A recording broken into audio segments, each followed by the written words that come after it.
नमस्कार, मैं डॉक्टर शत्रुघ्न दांगी आप सबों का हमारे YouTube चैनल भारतीय दांगी इतिहास में हार्दिक स्वागत करता हूँ।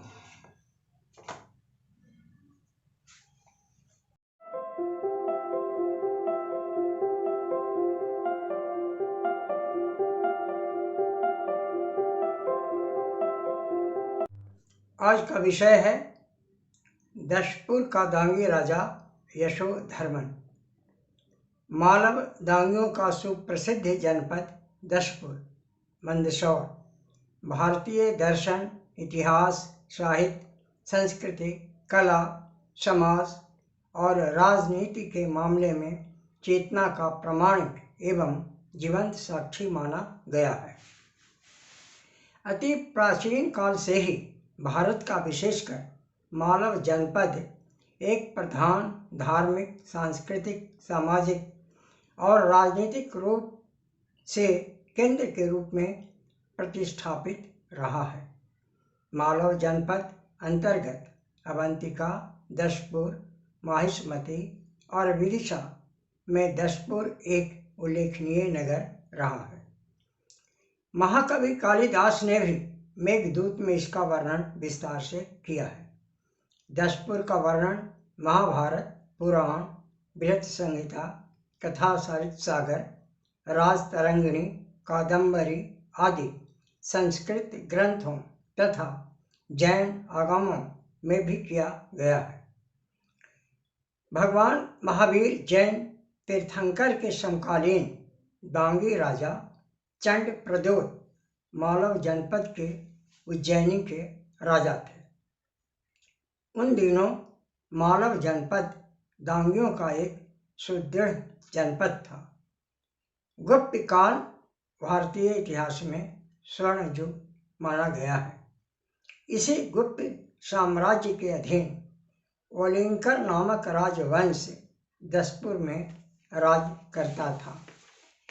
दांगियों के इस वंश का 4 शिलालेख मंदसौर, कोटरा और गंगधार नामक स्थलों में पाए गए हैं।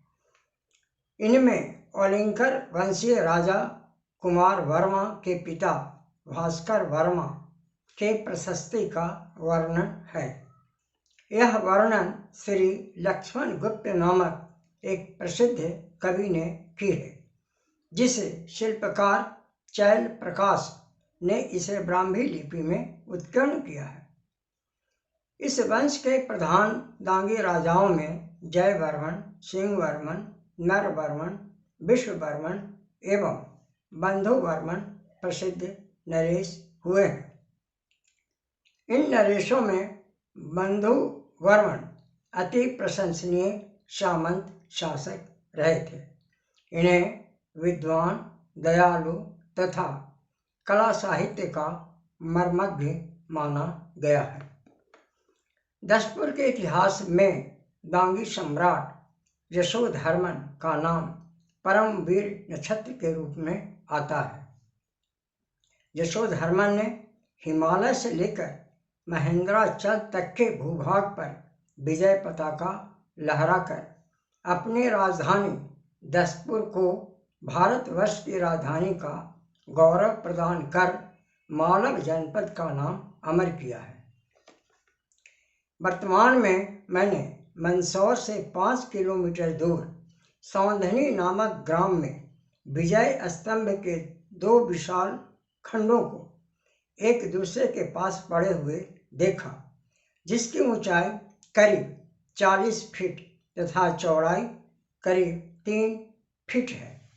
इसमें दांगी राजा यशोधर्मन की विजय प्रशस्ति को ब्राह्मी लिपि में गोविंद नामक शिल्पी ने उत्कीर्ण किया है।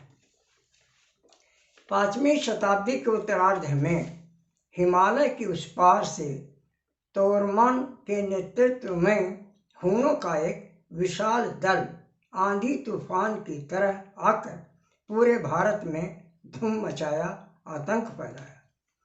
उसका पुत्र मिहिरकुल, वह और भी अत्यंत निशंस, आताताई, अत्याचारी, क्रूर एवं महत्वाकांक्षी निकला।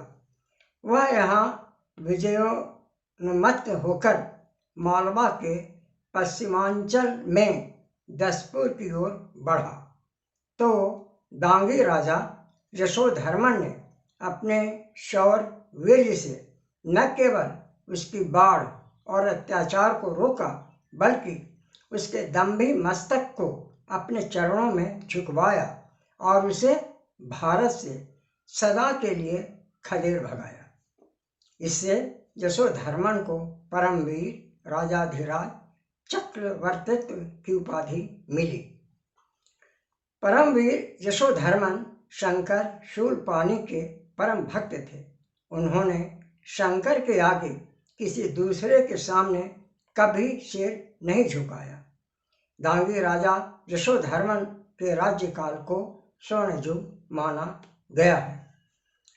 महाशिवरात्रि के इस पावन अवसर पर शूलपाणि परमवीर चक्रवर्ती राजा यशोधर्मन को याद करते हुए आप सबों को महाशिवरात्रि की ढेर सारी शुभकामनाएं देते हुए आज के एपिसोड को यहीं विराम देता हूं। इसी प्रकार की खोजपूर्ण एपिसोड की में जानकारी के लिए आप देखते रहें हमारे यूट्यूब चैनल भारतीय डांगी इतिहास को। यदि यह एपिसोड अच्छा लगे तो इसे शेयर करें, लाइक करें और सब्सक्राइब करें। धन्यवाद।